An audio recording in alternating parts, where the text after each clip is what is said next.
Hello, wonderful friends and fans of the Hermit's Lamp podcast.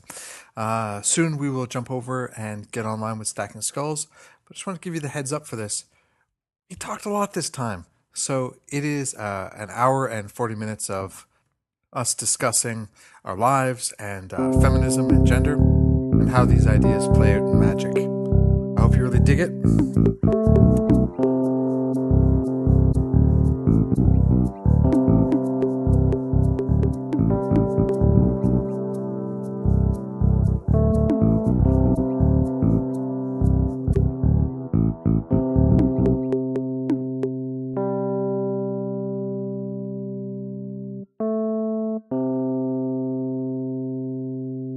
Hey folks, I want to give a big shout out to everybody who is supporting the Patreon, because what they're really doing is they're supporting accessibility when it comes to this podcast. The money that comes from that is used in part to provide transcriptions for every episode so that anybody who would rather read the interviews for whatever reasons is able to do so, and it allows these great conversations to reach a wider audience and those who otherwise might be unable to get the benefits of that material. So a big thank you.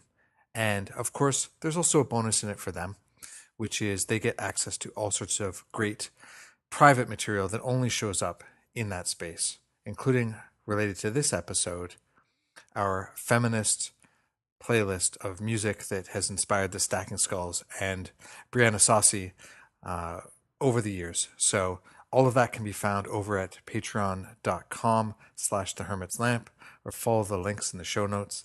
As they say, every dollar helps, and it all goes towards something that I feel is deep and important.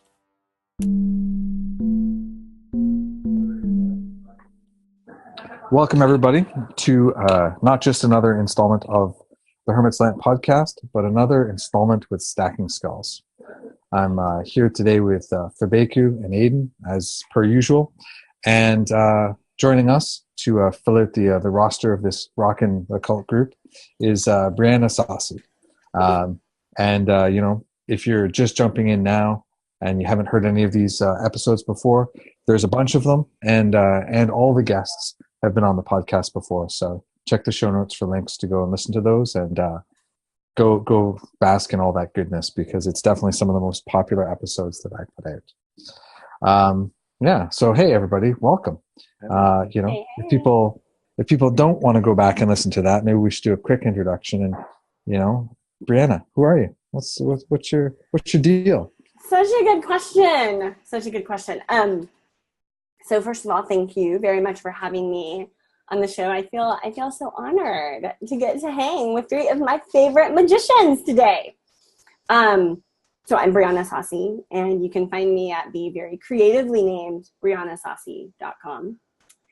And I'm a sacred artist. So that's the way that I describe my work. I was brought up in a family where there were two primary folk magic traditions that went hand in hand with our religious traditions. On the maternal side of my family was hoodoo and conjure. On the paternal side of my family was what would most popularly now be known as curandera. On both sides of my family, we did not refer to the magic that we practiced as magic ever. I didn't learn about that nomenclature until much later. And as I studied, I went in, I was the first person to go to college in my family, and kind of went out into the broader world and discovered that not everybody does the things that we do. Like, not everybody has skulls in the that are, preparing to put on an ancestor altar, for instance, or not everybody works with stones to talk to the spirits of the land, but that is a little unique. And so I studied classics and found that the ancient world had a lot in common with the way that I had been brought up, and thought that was pretty interesting. And then kind of came into this work,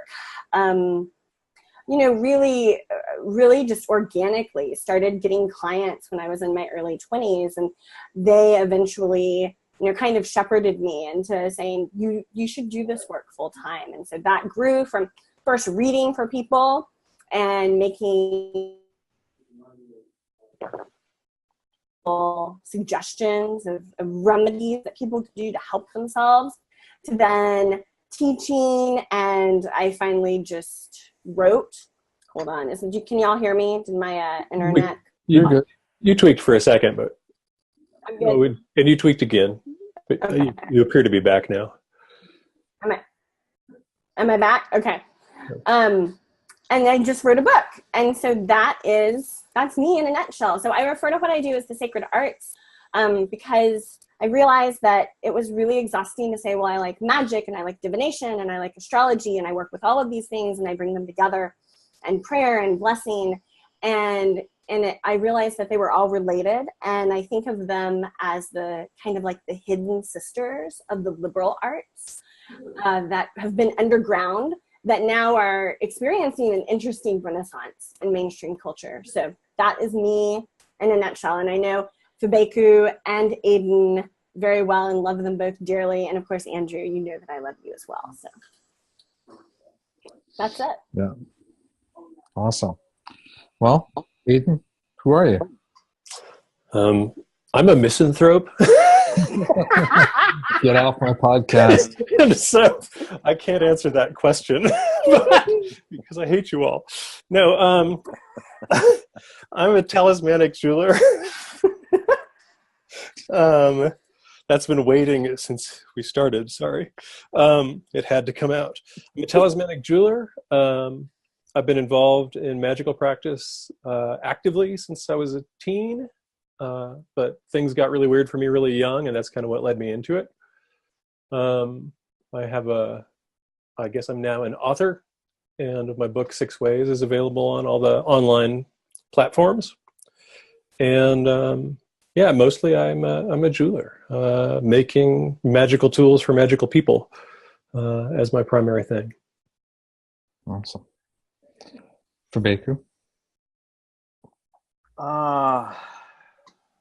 Teacher, magician, artist, caretaker of a very spoiled internet famous cat, collector of shoes, fellow misanthrope like Aidan. What else? Yeah, I've been at this for 30 plus years or so, and yeah, that's what I've got. Pretty straightforward. Nice. Yeah, it's all some great stuff, and I mean, for my part, long-time magician, first-time caller. No, wait, that's not it. Yeah, yeah.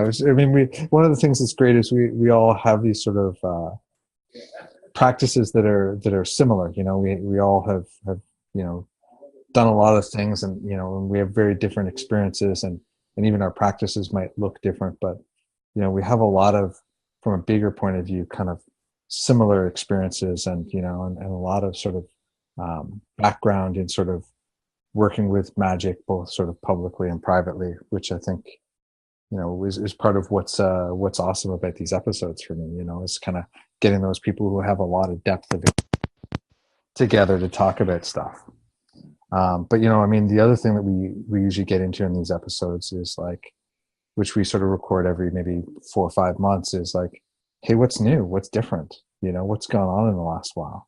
And yeah, I mean, what's changed for you in the last while? I don't know who wants to jump in first, but like, I've been shifting the way, for the last 5 years, I've been doing jewelry on order. I've been doing the talismanic work on order, so that people can order what the piece that they want, and then I'll build it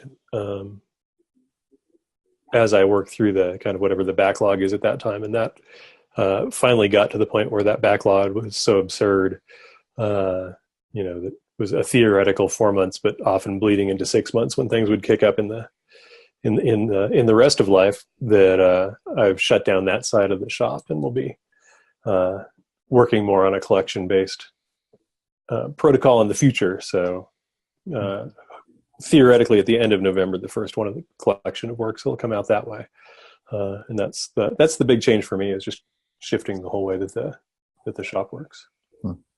Did the spirits tell you to do that? Did you tell yourself to do that? How did you make that, what for many people would be a very difficult decision to make a change? It was a difficult decision to know when to do it, but actually this is the format that I thought the shop would be in eventually when I started. And I think it's exactly on time. I think I thought that this is where it would end up 5 years in. Yeah, because where I kind of got to was I used to live in San Francisco when Don Ed Hardy had a tattoo shop there, and when that first was going and Don was becoming a big deal, you would go in and you could do your consultation, and then 4 or 5 months down the road, Don would do the work for you. And then eventually it came in, you would come in, pay your money, and 4 or 5 months down the road, you'd do the consultation to see if Don would do the work for you. And then however long, I think that became a couple of years at some points later, the work would be done. And that just is kind of, it was kind of having that in my head that, like, if this rolls and being a one-person operation and doing everything by hand and doing everything in a highly charged environment and not doing anything when it's not the right time to do it, I just don't have the ability to crank out shit that I would if I was a jeweler. This would not be a problem. But given that what I'm doing is trying to create these living creatures that can help people with their work, it just became way too much. So I could kind of see that it was going to happen a long time ago, but I didn't know when. And kind of the added boost of attention that kicked in from 6 Ways being put out in, I guess, April or May now, kind of just allowed it, or made it really clear, like, you better do this now if you want to do this, or you're going to just get squished. So no squishy. No squishing. It's such a difference between, like,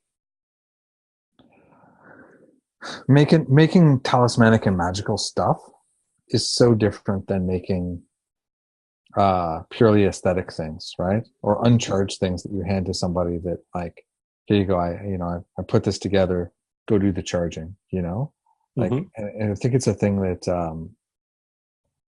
it's such a, from the outside, it's such an invisible work, like, what exactly is that work? How does it happen? It's not apparent from the outside, right? Right. I think as we're all people who do work for each other. I think we've all been in that place where it's like, oh yeah, you know what, I want to do this, but, like, the spirit needs to wait for this time, or or like, oh, I'm run down today, I don't have the juice to put into it, so I gotta, like, push it to next Wednesday at the right magical hour or whatever, like those things where it's like, if you're really working with integrity and intensity on this stuff, it's not nearly as sort of linear and predictable as we might wish it was, Right. And I think it's interesting too, because it's even on the stuff that I do that, I tell everybody, like, these things are not specifically consecrated. I do a small amount of that work for people who are interested. But I've kind of continuously, because of the way that I do build these things, they've got a lot of oomph to them anyway. And I get a lot of feedback from people going, like, so this is what non-consecrated work is for you? It's like, yeah, exactly. Because it is done in an environment that is just saturated. And, most of my clients have been great in understanding, like, this thing's not coming right now, so we can do something else, or I think it's going to come, it's just not the right time. So if you're comfortable just waiting, and then it's, awesome to be able to shoot somebody a picture of something in process that they've been kind of patiently waiting for. But just the backlog aspect is not good for my psyche once it gets beyond a certain point. So that's the main thing I'm stepping away from, is I don't like having the sense of having 6 months work sitting on me. For sure. Well, how about you, Fabeku? What's new? Oh, what's new? kind of midway through teaching a big, long, intensive divination course, which has been going on since August, I guess, and runs until theoretically mid-January, probably past that, but Early March. Yeah, exactly. Yeah. 2020. Sometime in 2009 or 19 it'll wrap. No idea when, but sometime. Which is good. I mean, it's, I feel like in some ways it's the course I've been preparing to teach for 30 whatever years. And it's been good and busy and big and intense and challenging and incredible and all of that. So that's been good. Loving the fall weather and the change in season and the kind of end of the year preparations and doing all the usual, starting to chart the course for the next year on a number of fronts, which is always good. And doing a ton of art, finished a couple of big pieces for people and kind of looking at some what's next stuff on the teaching front. And there's like 2.5 books in process, 2 books and a weird zine kind of project that's in process. But kind of a lot, but fun stuff. Yeah. Fun. Yeah. I must be in the air because I got the itch to start doing a zine again. Did you? And I was like, that's awesome. I haven't done one since I was in high school. But, exactly. Yep. Yeah, that was the last time. I think it might be time. That's awesome. I would love to see more zines, man. I missed that. The first zine, and really the only not serious, but the only zine that I did was so in my high school there was about 6 punk rock kids. That was it, and we got together and invaded a local Kinko's for a couple weeks and put together we called it Rad Cool Punk. And got 1 issue out, and that made it for about 4 hours in school before the principal got a hold of it and lost his fucking mind. Right. And was got in all kinds of trouble for that shit. And it was awesome. It was crazy. It functioned as advertised. It was somehow or another we had worked some graphic in of somebody holding a sword, kind of poking a mouse, and the next thing we know, it was. You're circulating literature with animal sacrifice. It's like, well, not exactly, but the enthusiasm over it was definitely appreciated. So. Awesome. Nice. Yeah, I used to. Mine was called Even the Kitchen Sink, and it was basically just like poetry and art and like, cool. Yeah, like punk rock, anarchist, fuck everything. Yeah. Exactly. And but there were 2 teachers in the high school who would. Sneak me into the copy room and use their codes to run. Nice. So that was pretty awesome. Nice. Yeah. I love that. I don't remember how I did 8, maybe 10 episodes or something like that. It went on for a while and had like a bunch of contributions and stuff. That's so cool. And then it just kind of drifted out after a certain point. But yeah. So those were good days. I remember. I never did a separate zine, but. The San Francisco Access Point for the Temple of Psychic Youth, we put out transmissions and hanging out at the Castro and Market Kinko's with everybody else who was making their versions of these things, and everybody's checking out each other's artworks and layouts and trading the little liner tape and stuff. Those were good days at Kinko's across the street from Gauntlet Body Piercing. I remember that. Yeah. Nice. So cool. Very fun. Yeah. And you have a bunch up at Bree, as I recall. What's up with you, Bree? I do. Well, so the big changes or the big events this year were finishing a book and having a baby. Mm-hmm. So just those 2 little things, right? 2 little things. 2 little. So the book is making magic, and it was technically, I mean, we finished like the major edits for it right at the end of the summer. Now we're in the copy editing phase, which has been awesome. And Heath, my second child, my second little boy, was born on June 13th, which I just found out was my great-grandfather's birthday. Oh. And it was really cool because my great-grandfather has been, up until this point, the only person in either side of my family who had published something, who had published books. So so it's crazy. So my great-grandfather was really good friends with the Texas Rangers when the Texas Rangers were kind of like coming into their like super popular period.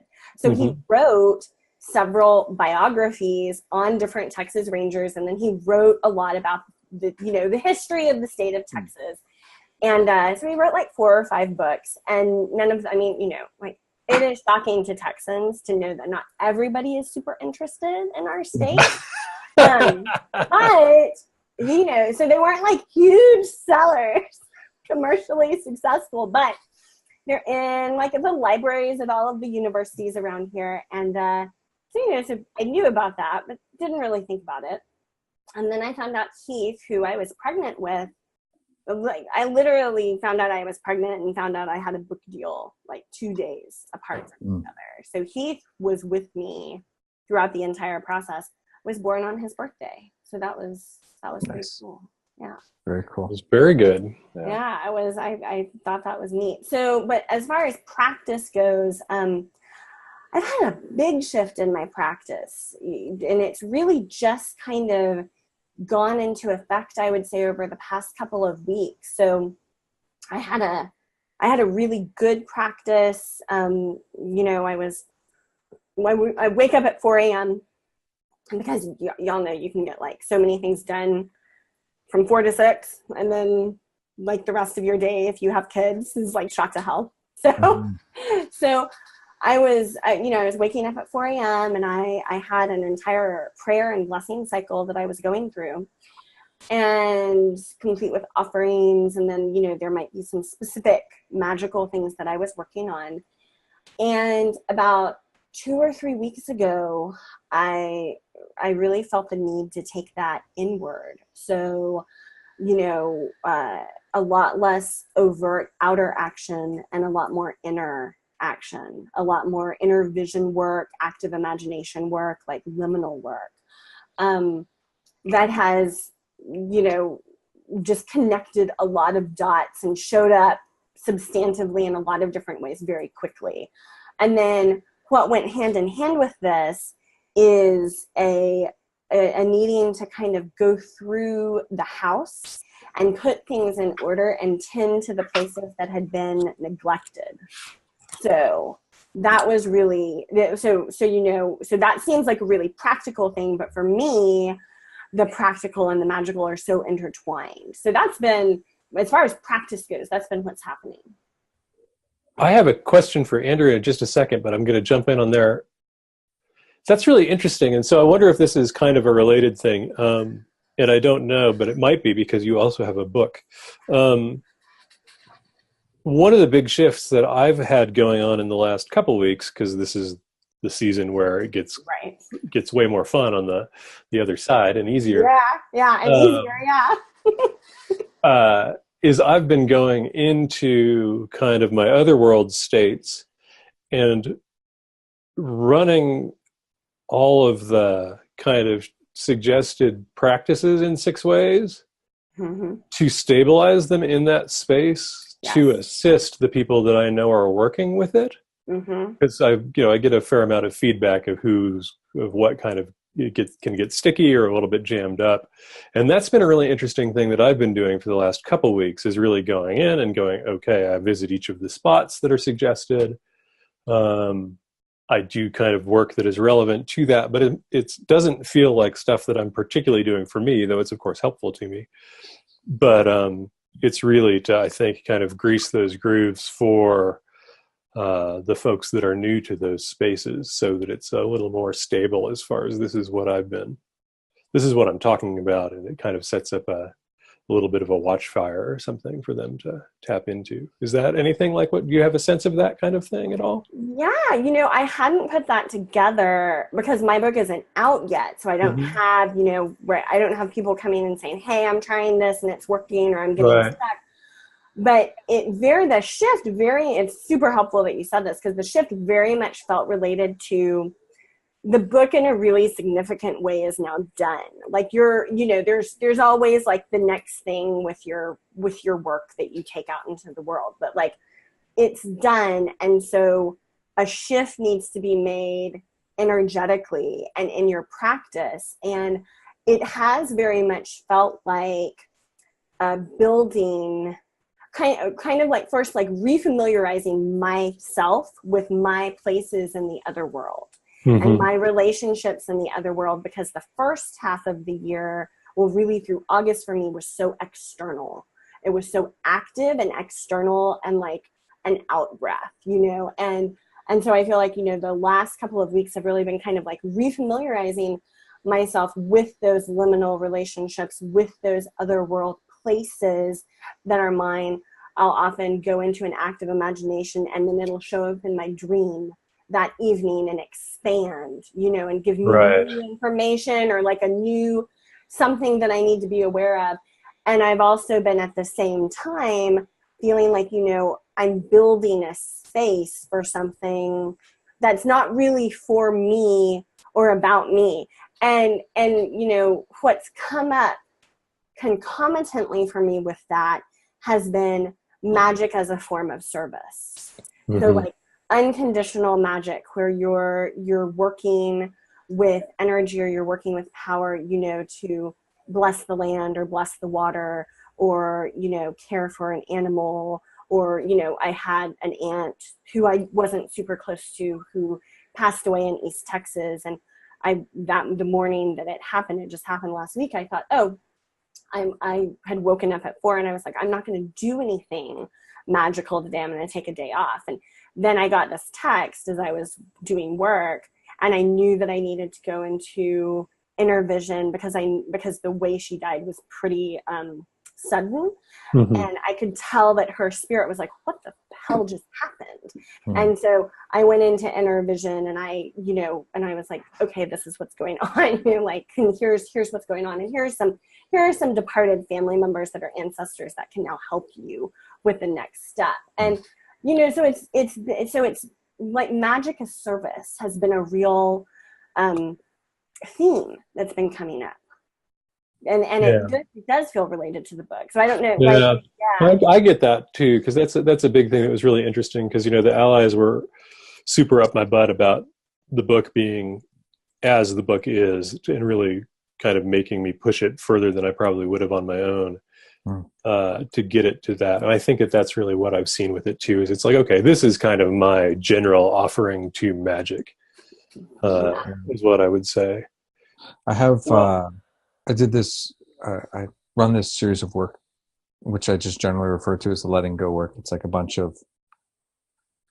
a couple programs around people ditching and breaking the patterns with their past and really moving forward into what's next for them. And, a lot of it is sort of like guided meditation work and stuff like that. And when I was making that work, and at periods of time where lots of people have been doing that work, I definitely have that sense of, I need to go in and fortify this, or like charge it back up a bit, or like whatever, right? Just to like help make sure that place where they go is really strong and nourished, so that when they arrive, the work is easy for them, even if it's not their forte to do, as you would say, trance work or inner work or guided work or whatever.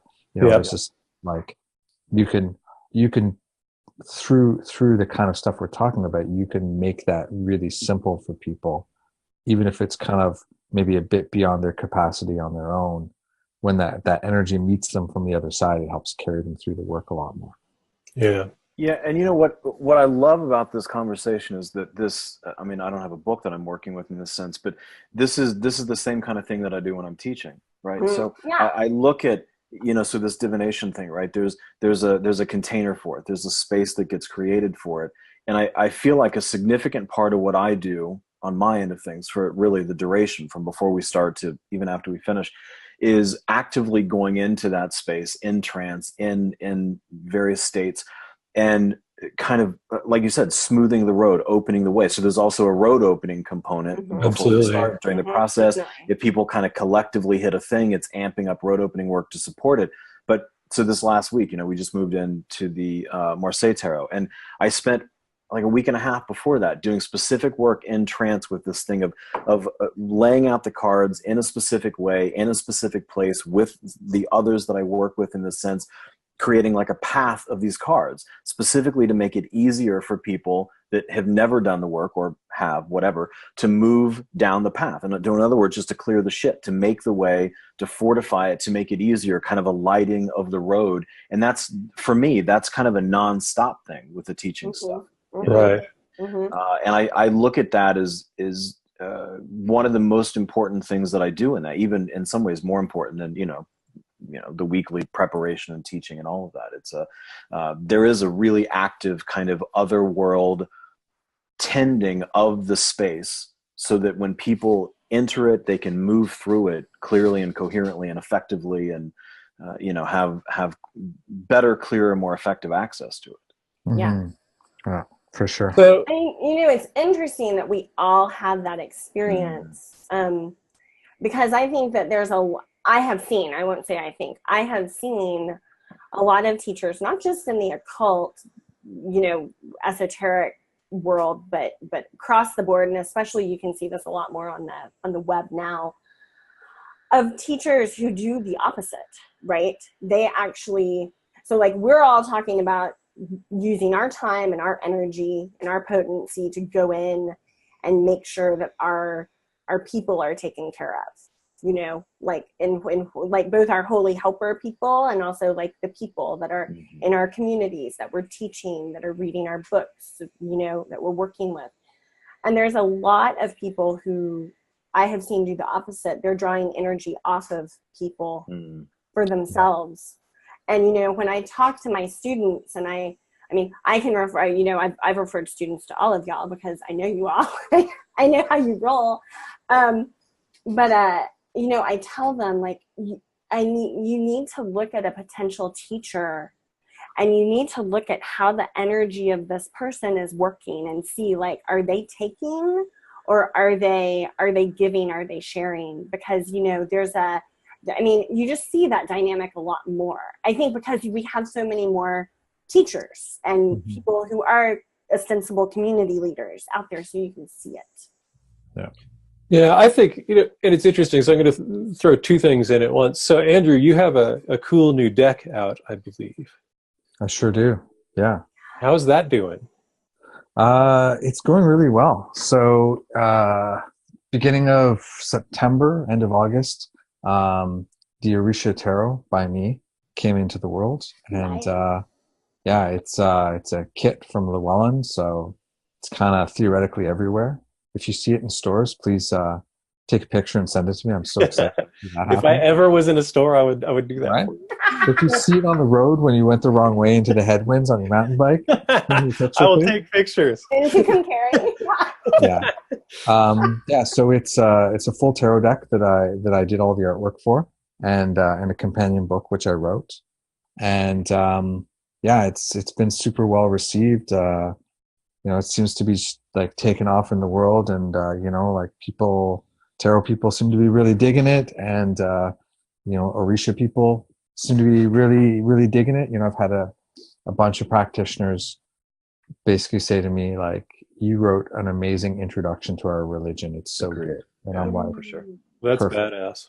So that's really nice. And so that's super exciting, and it's it's out there, and it's sort of moving through the world and doing its thing. And I keep sort of hearing from people who've gotten it and are playing with it and doing stuff with it, and so it's really exciting. So it's So you've put out a few different things, a few different decks and things. Do you see this kind of thing that we're talking about on the product that you have put out? Do you see that as well?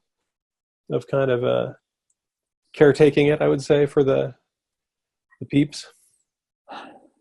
Somewhat, yeah. Some of the reasons why this project got done is because my elders were like, yeah, just go do it, man. Get it done already. Right. And because the Orishas were like, do it. You should do it. You should put it out there. And so, I mean, I tend the Orishas, and whatever tending is going on around this thing, isn't coming from me. But if there is something, it's coming from that side, or from the ancestors, or from, those places. And also, creating this deck was more magically oriented than any other deck that I've made, and I don't know how many decks I've done, 3 decks, 4 decks, and a couple other books and stuff. But like this one was definitely the most spirit engaged process that I've done at all, And so I feel like a lot of that construction happened through the process. And now this one actually feels more separate for me than like maybe some of the other things that we're talking about.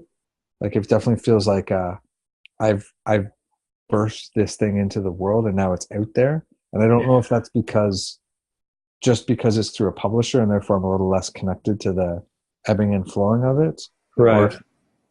But it feels like it's more just it was a magical birth versus kind of the sustaining that ongoing thing that we're talking about. So that makes sense too. That's kind of why I asked, because I wondered if this was more than that the Orisha themselves would take charge of that side of it, which makes perfect sense to me.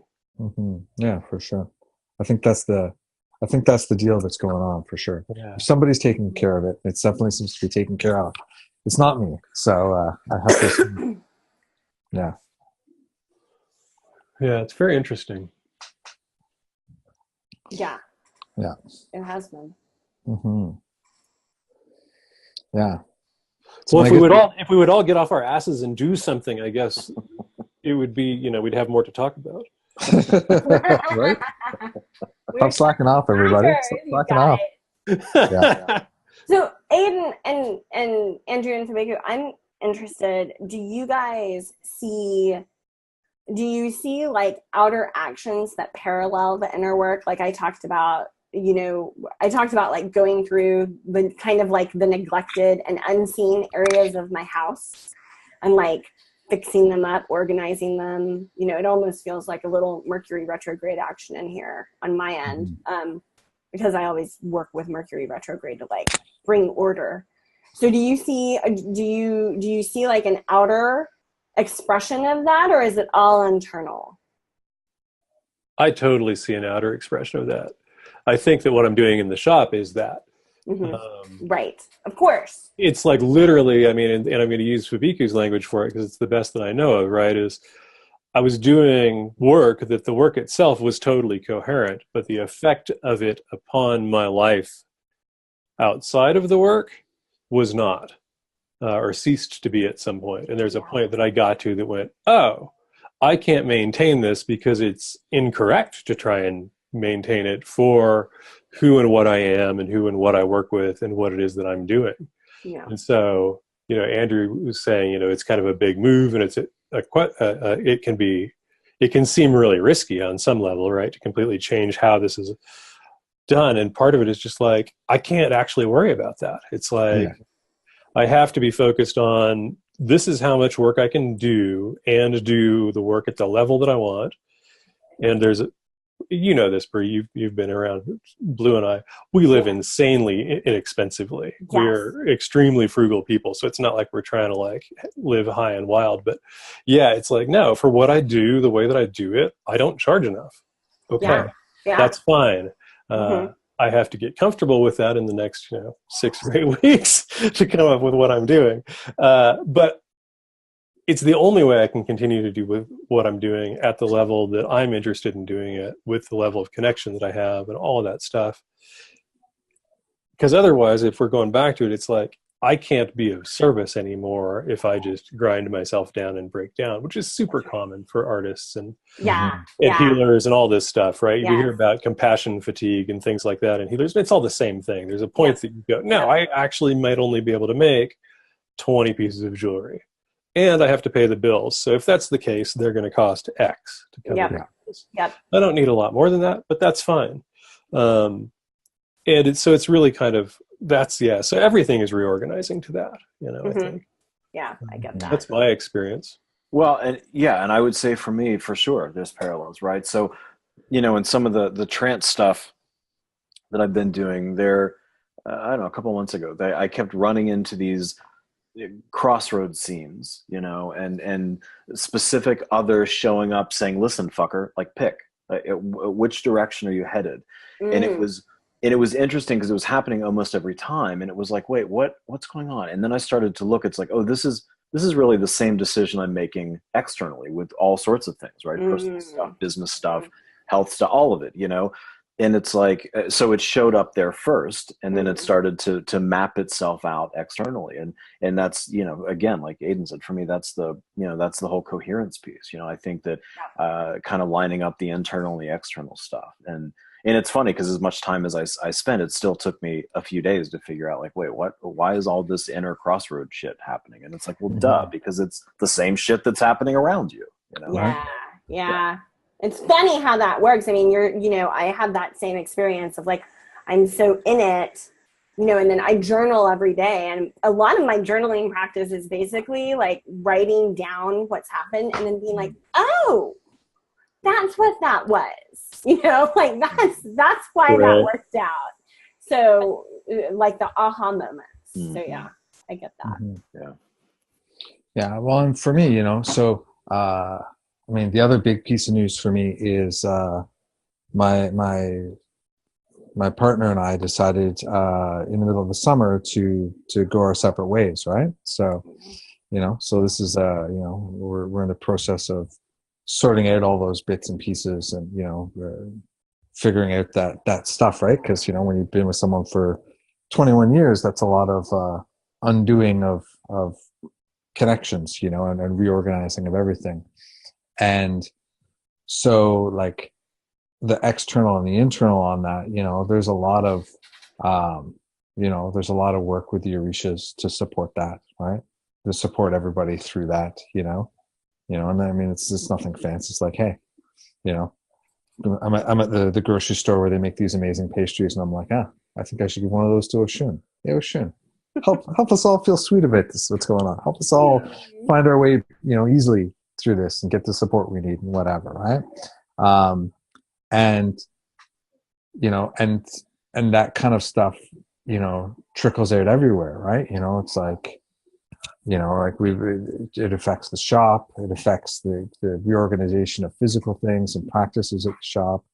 I've been in the process of shifting my work schedule, to adjust so that I can be with the kids at certain times, and then there's all that kind of magical stuff that goes on in the background with this as well, that, to try and support that and to try and keep myself able to show up, with this other sort of attention piece going on.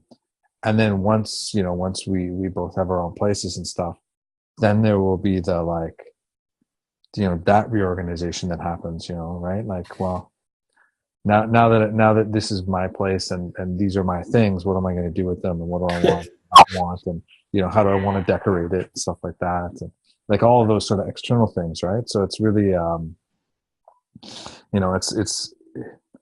it's a long process with a lot of sort of shifting back and forth between that external and internal, and are really running both at the same time, as it's going along, in order to kind of get to the other side of that, and then also sort of holding some big vision stuff around it too, right?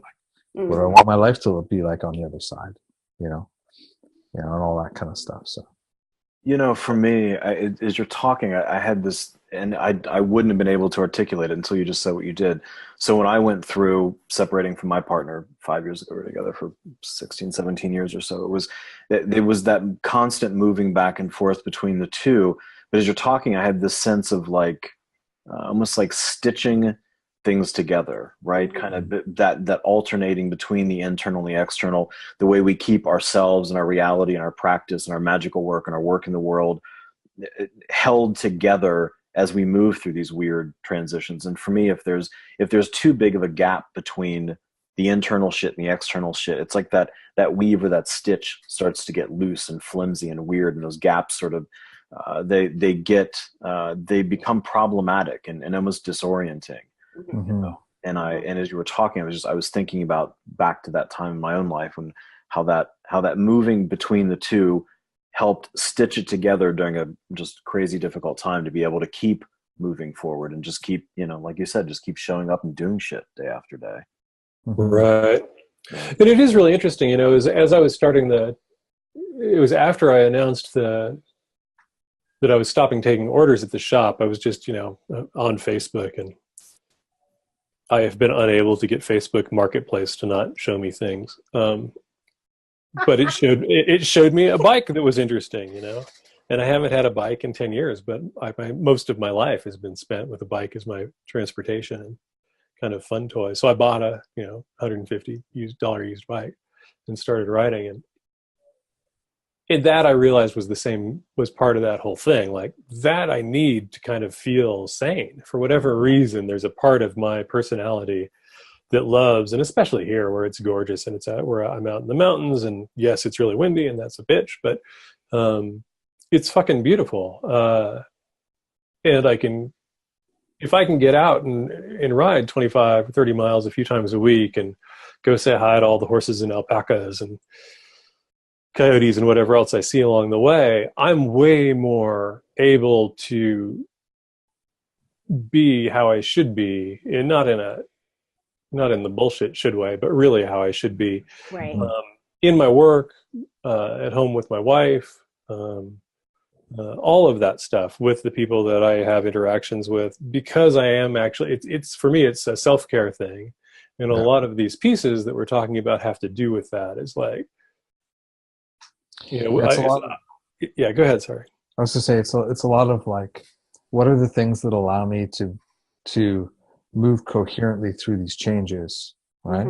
And keep that sense of coherence, so that I don't turn around and be like, oh, look, I've dropped my integrity, or I dropped this relationship, or I, whatever, right? Like, how do we sort of keep that coherence and that sort of attention on the things that are important, even when we're going through times of big changes in our circumstances, so that A, we handle it as well as we can, and B, that we suffer as little as possible, as well, because I think it's easy to drop those things. I've been doubling down on cycling myself, right? I'm like, the cold weather is starting to come here, and I'm like, cycle, dude, because if you let it get too cold for you to cycle again, then you're going to be like, no, it's too cold. But if you just keep cycling, exactly, it's like, well, right now it's like, it's freezing, now it's -5, now it's -10.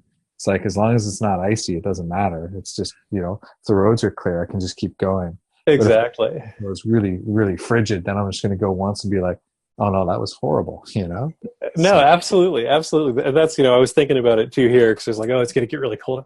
I'm in the mountains of New Mexico. It doesn't snow that much. It doesn't get rain hardly ever. So there's almost never any ice. The sun is always out. The sun is almost always out. It's really windy. Snow, and 2 hours the sun comes out. And it's like, it's really windy, but I rode my bike everywhere year round in San Francisco, in Seattle. It's like, I got windy in San Francisco. I got nothing. It's not pouring rain on me continuously in the dark for 6 months out of the year. Everything is good. I can manage it. I used to cycle 360 days a year in Toronto. Wow. 10 inches of snow, whatever, I didn't care. I had ice tires in Seattle. Yeah. Those days that I didn't cycle, that's because I didn't leave the house, right? Yeah, exactly. I was sort of keeping and stayed home, Exactly. So I don't actually know how to ride a bicycle. But ironically, I spin. And spinning has become my exercise. Like, I've done yoga, I've done Nia, like I've done all the like lady woo-woo exercises, as I think of them, with fondness in my heart. But I really like spinning because it's like, I've never liked clubs, but spinning is kind of like as close as I can get to a club. Totally. But I don't have to talk to people. I don't have to mingle. I can just like get to work and sweat and like listen to like all the pop music that I would never listen to otherwise. And there's like awesome like light shows. And so, yeah, I love it. I love it. But there's something really good about sweating in groups with focus. There is. It's like some of the purest connection we can have with each other. You know? And we do like some old school like weight exercises that I swear like from 1982, and I'm so I just love it. I'm like, yes, maybe today I'm ready for the 2-pound weights. I don't know, but the coherency part that we were talking about, this, I think you can see this with old school readers. If you go to like an old school diviner, you're like, I want to talk to you about my business, right? My business is having issues. And if you're, one of the ways that I assess readers is, if they listen to what you say and then they ask you a question that kind of seems like it's coming out from left field, like, well, how's your marriage? And you're like, well, I didn't ask about my marriage. I asked about my business. Like, yeah, that's true. But just tell me what's going on in your relationship. And, 5 minutes later, you're like, it's falling apart. I don't know, and they know that, you see this with old school diviners, and old school ritualists. Like, they understand that if those gaps, I love the way Fabeku, I love the way you said that, because of course my book is weaving together the everyday and the extraordinary. So if those gaps get too big, energy seeps out, and also funky stuff can come in, right? Right. Oh, I didn't really want to deal with that today. And I think, and often, and in my experience, this is true both in my own life and in the lives of my clients, often where it overtly manifests is not where the problem is. Right. The problem is the issue where the gap is somewhere else. And so, like, I've always found that the old school folks they know that, they can see that, and spot it. And it's interesting to be on the other side of the table, because they're asking you questions that at first you're like, God, that's really has nothing to do with what I'm asking you about, and yet it does so often. That's such an interesting thing. When I was about 20, 21 maybe, because shortly after my son was born, I had there's really no way to not kind of throw in the too much information here, so I'm just going to do it. I had a sore that developed that would come and go, and I'd been to doctors and all this stuff, and it would come and go and come and go, but it never really healed up. And I went and saw my first Chinese doctor, who was this little 5-foot-tall, big-haired woman from Texas. And this was perfect for me, because I was still kind of in my punk phase, right? Just coming out of it, psychic youth, freak, and she didn't care. And I went in and she said, okay, let's see this thing. And I've been to I think 5 doctors who've given me all sorts of stuff. They've done tests. And I dropped my pants because it was on the inside of my leg above my knee. And she's like, looks at it, she goes, honey, did you do a lot of speed when you were younger? And I'm like, yeah, I did. And she's like, because I only see this with people who did a lot of speed. And it's that, and it's what your body hasn't been able to kick out. And so it's created a space to get it out of your body. And so we just need to help it do that for a couple weeks probably, and then it'll be done. Right. And so she went after that. And it's that same type of thing of being able to see more than what we can see. Right. And the related story to that was I became deathly ill when I lived out on Ocean Beach. I was house sitting, and I got on the bus and kind of was riding it into town, and I saw what was clearly a Chinese medicine apothecary out in the avenues. And I hopped off the bus and walked in, and it was the 80-year-old little Chinese guy. And I walked in, and he knew I was sick, right? Because I'm clearly sick as hell. And I came in and said, do you speak English? And he was like, nope. I said, do you care? Because I don't care. Pointed at my tongue, and he was like, good, we're on the same page. So I have no idea. I got no diagnosis. This guy did his thing, checked me out, hooked me up some herbs. I gave him $50 or something, and I was, fine 2 days later. So again, it's like, that's, I think, again, those are kind of faces of that coherent vision that someone can develop. And I think we all end up in those zones, you know, with the work that we do. I don't know that I'm at that guy's level, but, you know, it's, I think it's all kind of related. Yeah. Mm-hmm. Yeah, I think it's interesting. I mean, I tend to go towards having conversations about stuff with people. But like yesterday, I was reading at a corporate event, right? So like 5 to 10 minute tarot readings, you know, people who aren't even necessarily tarot people and whatever. And so I'm like, I just go back to like the old school super psychic, you know, like super like, you know, Marseille style reading, you know, for people. And they sit down, they'll be like, I'm like, you got a question? They're like, nope. I'm like, cool, let's flip some cards and see. And I'm like, you know, cards say there's water getting into your building. And they're like, yeah. I'm like, good. Glad you're aware. Fix it. Yeah. This card says that you're like, so you're unbelievably stressed and on the edge of a nervous breakdown. And they're like, now that you say it, yes. I'm like, good. Didn't know that before, but yeah, I totally. I said, getting by, you know. It's like I was doing a design for somebody, one of the last pieces of custom work that are in the key right now, and I'm doing the design, and it in my head pops up. I'm like, oh, she's not going to like this, and her allies, my allies, her allies through my allies are just like, tell her that you know she's not going to like it, and tell her that we don't care.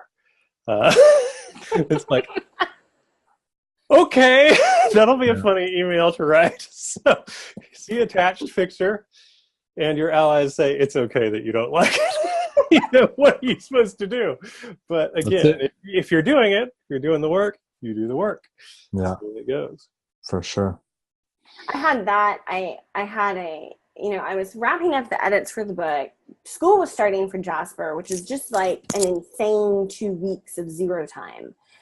And I had my holy helpers were like, you need to take these crystal pendants and you need to make them available for people that need healing. And I was like, I don't even do healing. Like, that's not even like my thing, you know? And they were just like, well, that's what we need you to do. And so you can do it, or we can make your life really difficult and then you can do it. So it's up to you, girly, figure it out. Mm-hmm. So I was like, okay. And I literally wrote the email and I said, so guys, I have zero time for this, but I'm supposed to do it. So here's the deal. And I had 10 of them. And my holy helpers were like, you're going to do a reading for everyone who gets one. And you're going to consecrate them in the new moon in Virgo and in the full moon in, what was it in? Cancer. No, I don't know. Whatever the full moon was at that time. And I was like, okay, I have zero time to do this, but fine. And so I did it and I made it available and they immediately sold out. And every single person who bought one emailed me and said, I'm so glad that you did this because I just found out that I have X. And they were all people in my community. They were all people that I knew. They were people I had not heard from. And it was such a humbling experience of really remembering that, you know, you, at least for me, you know, when I entered into this work, I very much, you know, this is a vestige of my Baptist upbringing. It's like, not my will, but your will, right? Like my holy helpers, my people, I want to be of service. And it was like, this was needed, you know, in a very concrete way. And I had no idea that it was. I just thought it was a huge pain in my ass. But and I told them, I was like, this is a pain in my ass. I don't have time to do this. Yeah. But it really, I mean, it was really, really needed by the 10 people who got them. And so it was just such a, like, you know, remembering of this is part of how it works. Mm-hmm. I got nothing to add to that. This is a good way to talk about things. Mic drop. Great. Boom. Mic drop. We're out of here. Well, you know, maybe this is a good time to segue to a question that's looming. Because we, you know, before we do these episodes, we always post asking people to post questions if they have them. And so KJ posted this question, which I think we're going to talk about, and Aidan's delightfully volunteered to take it first, so he has no idea. She says, I'd like to hear you all talk about the intersection of magic and gender issues from whatever angle you feel like talking about it. Is magic different for innies and outies? If so, why and how? What if you make a change in that?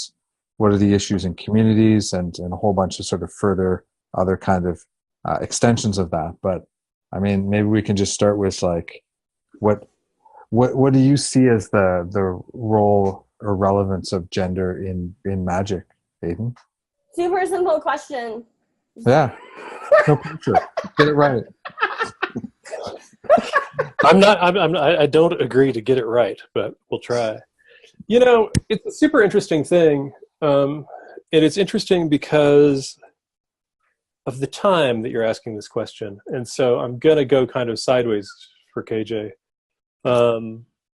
Right now is when my otherworld contracts that I call the sisters and the Night Mother began amping up their work with me, which was started by them. I'd gone and visited them, but I showed up and they were like, we got shit to do and we're doing it now.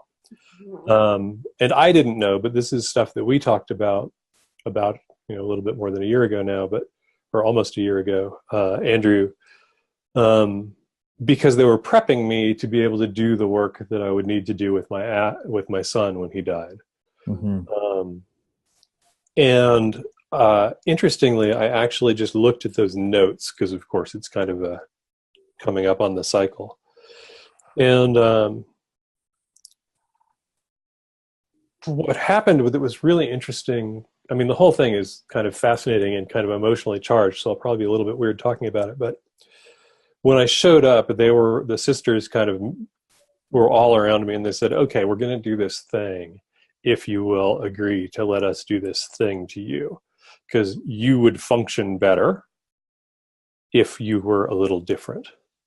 And I was copacetic I was cool with that. So I said, go ahead. And they began doing what I always think of as being body work, though this is, happening on some other level. So I don't know that but for me, I perceive the other world really, really physically, and not like I see it concretely, but I experience what happens as like waves of bodily sensation more than anything else. And so they began doing work on me that was kind of, I'm trying to come up with it was intimate to a level that was way beyond physically invasive, but was fine. It was really beautiful and really charged. And it was really sexually charged for me as well. But it wasn't sexually charged for me as a man. It was sexually charged for me as if I was wearing a woman's body. And I asked them about this. They're like, it's just how you're perceiving this. This is the easiest way for you to accept what we're doing, is for you to shift your perception to that this is, this works better that way. And they were kind of laughing at my responses in a really sweet way, like friends that really loved you, that were healing you, and you were getting odd sensations of stuff and were a little tripped out by it. They were like, it's cool, it's totally good. And so the whole kind of experience for me was them generating a female, I guess we could call it kind of astral body or something, of me, so I could be like them, so they could do what they do with me, not to me. And that process really kind of like, I'm super open about this stuff anyway, so it's not like it blew doors or anything on a mental sense. It was fascinating on a physical sense, or on a sensory sense. It felt totally normal. There was no point like, ack. I mean, I'm sure there are people that would be like, ack, I'm in a woman's body and I'm being, you know, kind of sexually played with by a whole bunch of these hive being light things. But it felt really perfect. And so I don't know that there is any difference on the side that I play with. I think that, yeah, we definitely all carry what we carry and we're sensing through our bodies, but I'm not sure that once you get far enough out that those constructs are, or at least what we think they are. This is not to say that there are not men's mysteries or women's mysteries, but that's the human side of this, and I'm not super interested in the human side of this. So from the spirit side, I'm not sure. I think that you become what you need to be to have the work done and to understand the work and to be able to do the work. And I think I've probably always, the sense that I have is that I've always known that. You know, I've known trans people for a very, very long time. I've known people who were bisexual or gay or lesbian for a very long time. And I've never had a moment of finding any of it in any way odd. It all makes perfect sense to me. It's like, why would that? So I do know some folks that are kind of rabidly, this is man's stuff. It's like, whatever. That's great that that's your mythology. And go with it. And I hope that it serves you. And I hope that it serves the whole. But to me, it doesn't make any sense at all. So innie or outie, I don't care. The spirits that I know don't seem to care. Some of them show up as dudes. Some of them show up as females. Some of them change. We've talked about the fire spirit that I deal with that kind of traditionally shows up as kind of a fiery Luciferian kind of elvish creature, unless it shows up as Gary Newman's daughter Persia from the, you know, My Name is Ruin video, which is now more often than not because I'm always so pleased to see Persia. I think it's just like, he likes this version better than the other one. So we'll show up that way. You know? So that's all I got. How about you, Bree? I agree in a great amount with Aidan. You know, I think because I started working with the other world and being aware of the other world when I was so young, before, you know, gender or sexuality were like concepts for me.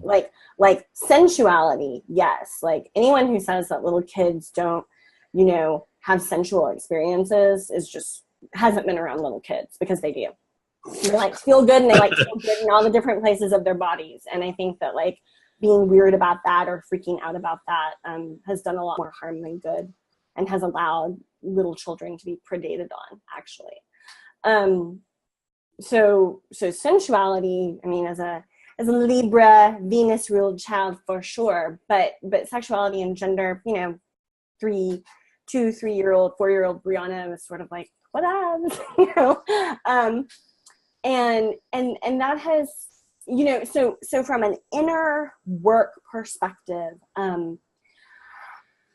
I am working with different energies. I'm working with different frequencies. I'm working with different potencies, and they take on all kinds of forms, and they morph and they change, and I may morph and change in whatever way really, and I mean, this sounds like super not sexy or esoteric, but it's true, in whatever way allows for the greatest efficiency of action is what I have to say. So like, you know, whatever we need to show up as and you need to show up as to get this is what we're going to do.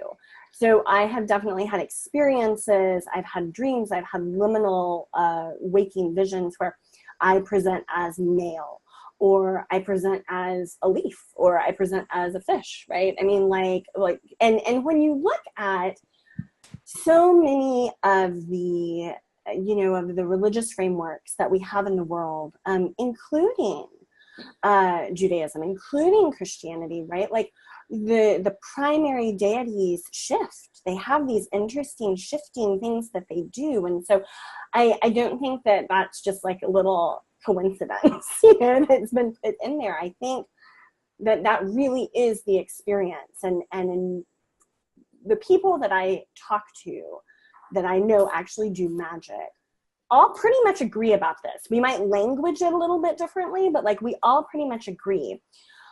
Where I think, now I don't personally know what might need to shift or if there are physical shifts for people who transition. Because I have not had that experience. I have friends who have had that experience, and they have, by and large, said that they do feel like something shifts polarity-wise in the physical body, that then, you know, allows them to work with the energies of the inner world in a way, again, that is efficient. Where I think, so as Aidan said, you know, this is the inner part, right? This is like the liminal part. One thing that I have noticed in group work, so, you know, there's a lot, Anne Lawless did a pretty powerful post a couple weeks ago about predation in pagan communities. And you know, when I read that, it was really interesting because I've eschewed a lot of community stuff. And I realized in reading that this is why, right? Because I have super strong guardians who have really like kept me aware and kept me safe. Aidan knows because he's met me in person, so he knows what I'm talking about. You know, and so there's just a whole like series of experiences that I have not gone to because I really feel like my holy helpers were like, not for you, girl. And so that level can become an issue, right? And I've also noticed with what do I want to say, like temple work or spiritual group work, I do often notice, and sexual preference doesn't seem to come into play in this, so gay, straight, bi, whatever. I think that in a lot of our stories, we've gotten things a little bit backwards.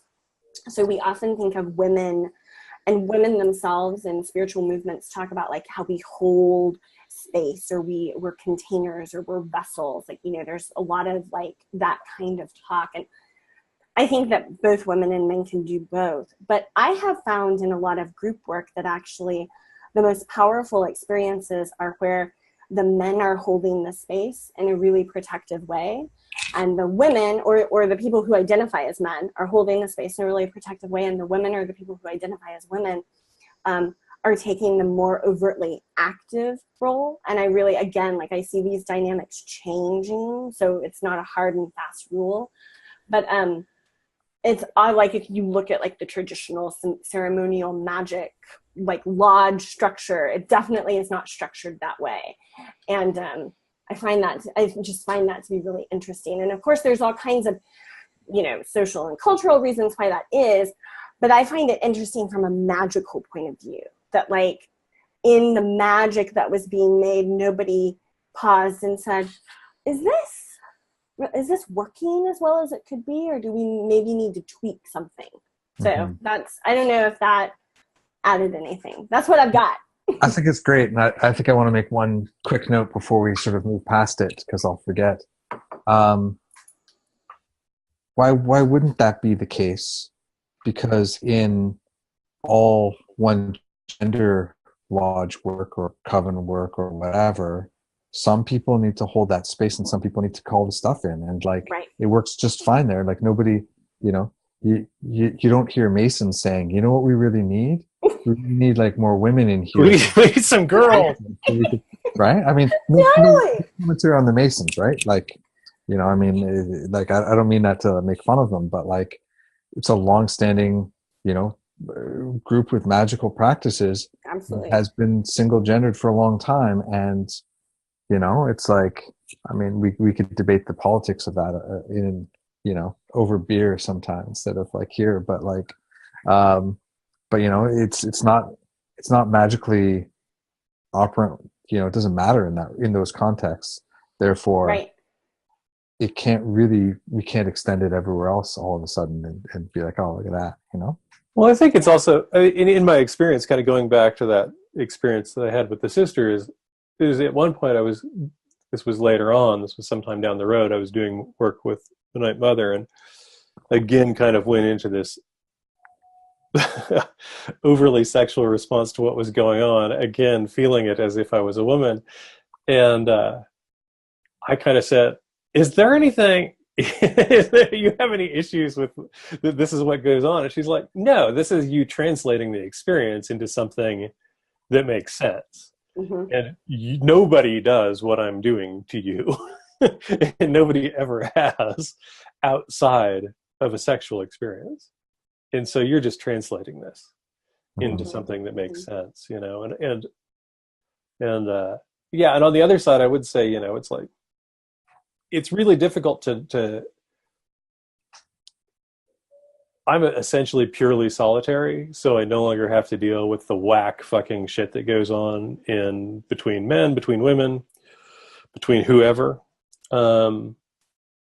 And so I'm not addressing with what I said, I'm not talking about that at all. I'm talking about it on an individual level. Because I totally agree with, you know, unless you're just completely delusional, we know that there's mass issues in all communities based on kind of gender roles and then just horrible behavior primarily. I'm going to throw it on men because that's been my experience, both on the receiving end and watching it. I've not ever had any women ever try to do to me what men have done. And I don't know what the fuck that's about, and I would love to see it change. And I think that that's possible. I don't know. It is, Aidan. I have 2 boys. I'm working on it. It's very good. Yes. I have 2 sons for exactly this reason, I am sure. I'm wondering. I'm talking about all the other stuff we're talking about. Yeah, it's you know, the maintaining the house is also like managing your kind of disappointment and disgust in the world, while doing the work that you have to do to try and make the changes that we can. You know, and so that's also been a big part of my work, is how do I kind of get myself to a place where I can actually do the work that I'm meant to do and support the people that I can. And not get drugged down by the kind of morass that it seems that the news cycle and what's going on is attempting to drag us into, you know. Yeah. How about you, Fabeku? What do you got on this topic? Yeah, so I've got a bunch of thoughts, mostly inspired by what has been said already. I think, first of all, I agree and just echo the fact that I think, and most of the time I've been pretty solitary too, precisely in large part because I just can't stand the complete fuckery and nonsense that happens in too many of these communities. And I think, and by that I mean specifically, you know, men preying on women, which I think is fucked and unacceptable, and it needs to stop immediately. And I think that, you know, one of the thoughts that I had with what Bree was saying is I think that I push back with this idea that we kind of collectively perpetuate this kind of yin yang thing, the you know, receptive. I think that I get it, and I'm not saying there's not pieces of that are true, but I feel like in some ways we sort of perpetuate these fucked power dynamics when we automatically talk, you know, as women as being more receptive and men being more, you know, external or assertive. And I think, one, it puts people in boxes that are limited and limiting and inaccurate. 2, I think it makes it much easier for men to, you know, perpetuate this weird predator bullshit that happens, which I think is fucked and nonsense in all kinds of ways. You know, I kind of addressed this in a different angle, you know, in the divination thing that I'm doing. And in other words, talking about looking at the genders on the cards, and, you know, how it's not that when it's relevant in the context of a question that we ignore it, but I think that this idea that we have to limit the cards to their genders, or we have to limit our understanding of gender in this context, whether it's in divination or magic or anything, I feel like it's an outdated concept. And I hear too many people say, well, yeah, it's kind of outdated, but we should still use it. I'm willing to say it's just kind of outdated and we should probably fuck off and just update the entire thing, because it doesn't seem functional at this point anymore. Not only does it not seem functional, it seems outdated. It seems, you know, we exclude people, we limit people. It's bullshit. It's harmful. it's a fucking artifact that needs to fuck off at this Well, point. and it leads to bad readings.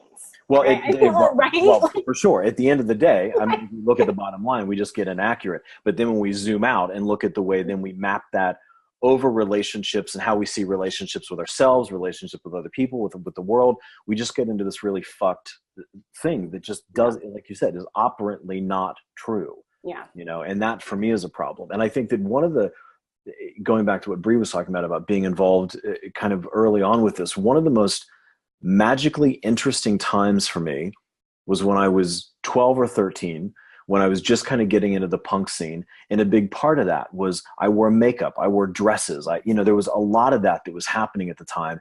And it's not that my gender was changing, but there was this thing of like, what do you mean dudes can't do this? Fuck off. Fuck you. I'm not interested in that. I'm not playing that game. I'm going to stretch this. And in fact, the more, and this seems unrelated, but it's not. There was an English teacher of mine who I walked into her class and had a face full of makeup and lipstick, and she said, "Get out." And I said, "Why? What's the problem?" She said, "You cannot wear lipstick in my class." She said, "Take it off." I said, "Well, if I'm going to take it off, then you have to take it off. Like, what's the fucking? I don't understand what the issue is."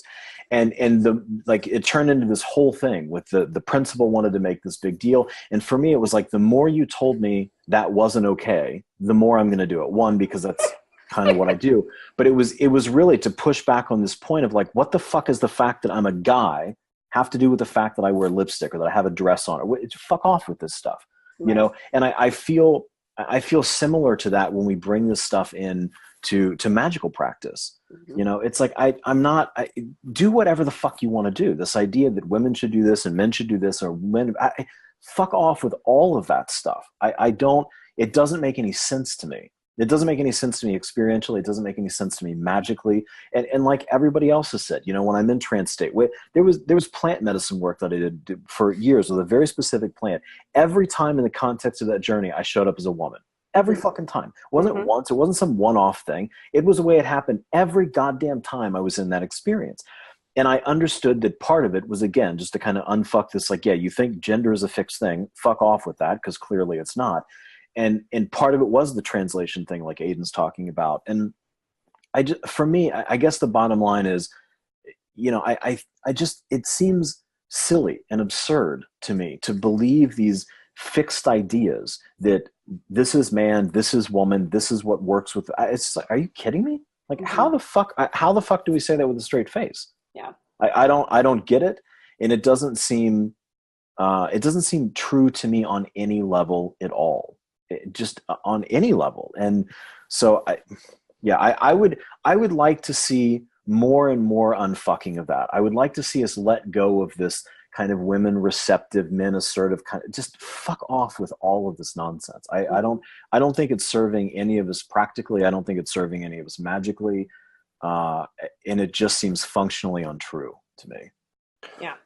Yeah. The only other thing that I think is interesting that hits me with all this too is, you know, I not using his concepts exactly, but Spare talks about atavistic resurgence, right? About basically becoming, from a magical context, earlier forms of what you were, right? And this could be viewed as an ancestral process, right? Yeah. And so if I'm functionally the expression of my lineage, right, whether I want to be or not, whether I liked those people or not, this is millions of years of beings that were men, that were women, that were whatever they were before they were men or women, right? Whatever animals, whatever forms we were. It's just so closed-minded. It's an incredibly limited field to look at, and then to try and lock it down into one moment in time, which is really what I see a lot of this stuff is. It's what I kind of call the post-war American fantasy, right? It's like there was this point where everything was great. Well, it was great because we had killed off a massive number of people. Production was through the roof, so there was plenty for everybody. Everybody was kind of shell-shocked by the process. That was a fragment of time. That has, you know, we throw that back and we look at whether it's in all of the different cultures that don't really view this, especially in magical practice. one of the prerequisites probably for more cultures than it wasn't was that you be kind of fluid about gender, at least as expression. We see that all the time. And so I don't understand how people grab onto it and try and then make it such a big deal. And it is a big deal again in the sense that, yeah, there's fucked up structures that are culturally built. And I would love to see the magical kind of spiritual communities do the thing that I've never seen them do, which is to actually step away from the pieces of the parent culture that suck. And not just repeat them. You know, we brought it up here before. Genesis P. Origin, I talked about this, and he's an obvious case of who you would have this conversation with in the 80s, saying this is the most disappointing thing about the occult world to both of us at that time was how much it was bringing in all the trash. Instead of just going, this is all trash, let's do something better. Right. Well, it's that you step off of Malkuth and into, the sphere of the moon, and what do you encounter? All your shit and all of culture shit, right? Like, if you want to go any higher, you gotta resolve that. Like, that's, from like sort of a ceremonial working path kind of approach, it's like it's right there at the start of the process. And how many people actually do that work, and and whatever they carry from that forward into other pieces of work that they haven't fixed or finished, it just breeds and expands, right? It's a problem. Right. Well, and you think, go ahead. No, I was just going to say, not only how many people do that, but how many people actively don't do that. How many people build an entire magical fucking philosophy around these limited ideas and then pretend that we're talking about esoteric truths that in fact are not, right? We've taken and sort of deified this bullshit that it might be true in some very limited context. But then to act like this is our functional magical blueprint for shit, I what the fuck? I don't get it. You thought, and what that brought to mind for me, Fabeku, is let's look at like the classic shamanic process, right? Yeah. You get fucking cut up, your bones ripped out, and thrown in the fire or thrown in the cauldron and boiled down to nothing, and then they piece you together out of your bones and make new flesh for you. You think that all that bullshit survives that process? Right. No. It can't. And that's, so it's, again, I think that there's no historical validity to it, even if we're going there, unless we're just talking about the last 10 minutes, and that I'm not into it. I think we can look at what people's experiences are of all these things and go, if there's discussions of gender in mythology, it's not there to cement those things. It's try and describe something that is very difficult to describe outside of the liminal zones. And I think beyond, that absolutely. And also, history is long, and what did gender mean in that time? What did it mean to be a woman at that time? What did it mean to be this or that? What did these social constructs mean? There's lots of conversations around sort of gender issues in the ATRs and stuff like that, the various African traditional religions and Orisha practice and Palo Mayumbe and all those kinds of things.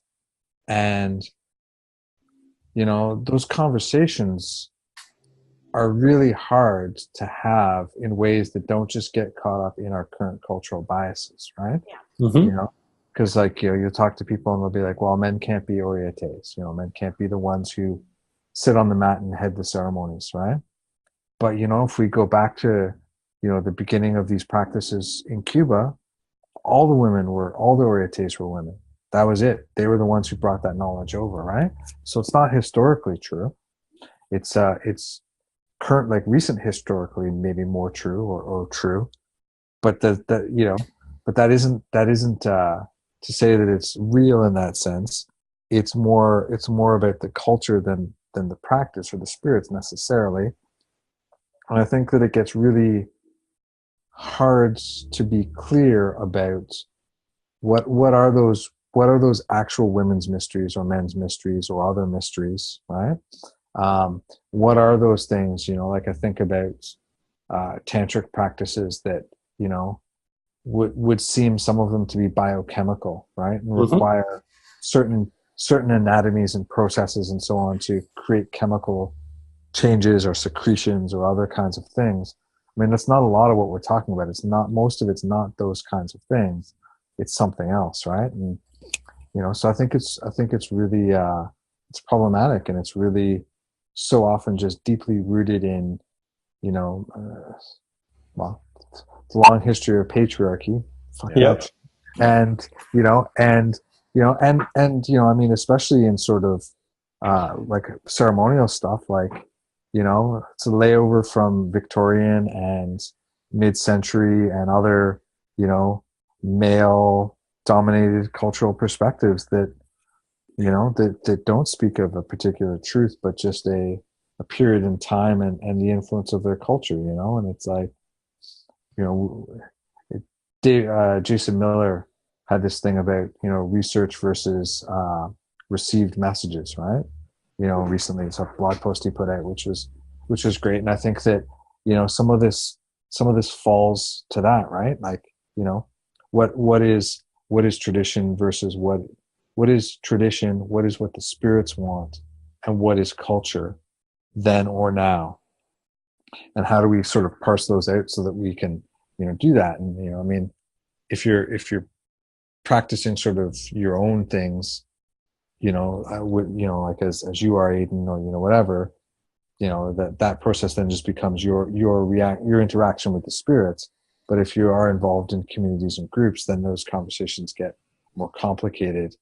But I think that, this time in history is perfect for rooting those out and adjusting them, I mean, not just because Venus is retrograde as we're recording this, I know. because of all Everybody's of the into things that. that are emerging from that, right? From Well, from I the feel movement and all of that stuff, which is so important, and time has fucking come. Like, let's embrace that and work on it, And I feel like so many of these things are filters that it's sort of like, I mean, I really feel like right now much of this is a filter of, are you going to follow like the well-beaten path, or are you going to think for yourself? Right. Are you going to think for yourself? Are you going to break the rules? And I mean, I am such a like type A like rule follower. It's not even funny. But I was talking to my husband, and the more I teach, the more I work, the more I realize how radical this work asks you to be, and radical in the true sense of that word, which is rooted, right, down to the root, but also in the sense of relational, right, the ratio quality of this, and that a lot of these issues are really showing up as filters, and it's like, are you like, is that where you want your energy to go, that you're a girl or you're a boy or you're in between, and so this now is going to depict everything? Another place where we see it a lot, I think women tend to be more aware of it, but guys certainly are too, is young or old.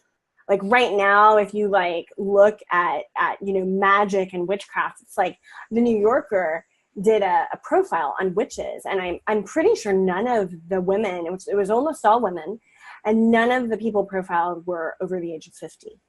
And I thought, wow, like, I get that it's a millennial thing and rock on millennials, but like, I mean, just another place where we're becoming just as fixed is, like gender, sexuality, age.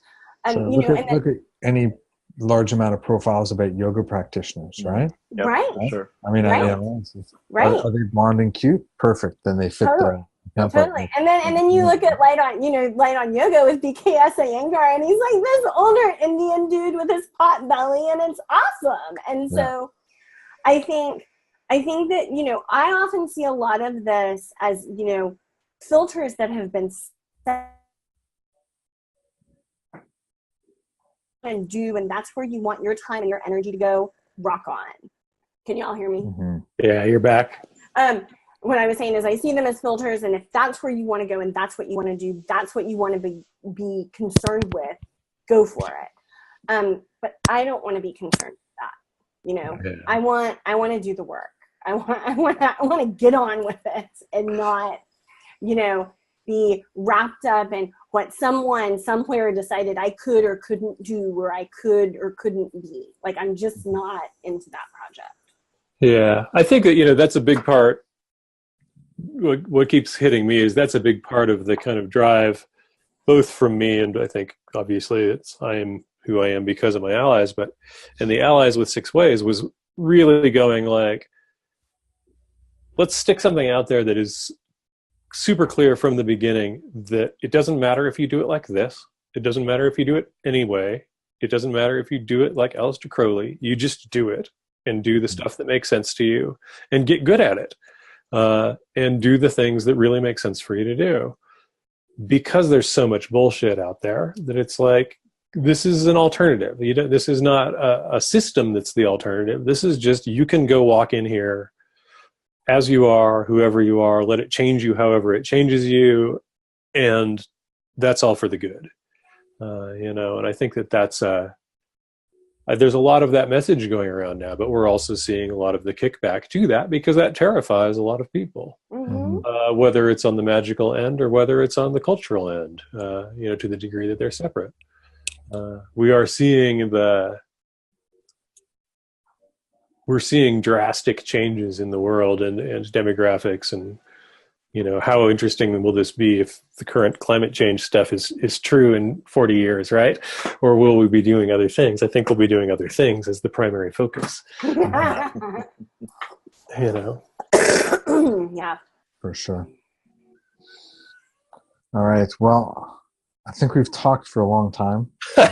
Keep talking about this, and I hope that other people do keep talking about it, right? Yeah. You know, because I think it's super important, and you know, I mean, and I think that it's super important for those, you know, especially like us sort of cis dude people, to make sure that we're showing up in that conversation too, right? Because, you know, I see a lot of people kind of sidelining that conversation, and I see a lot of, you know, other like people who are carrying that conversation, and you know, and I think that it's all of our conversations to deal with.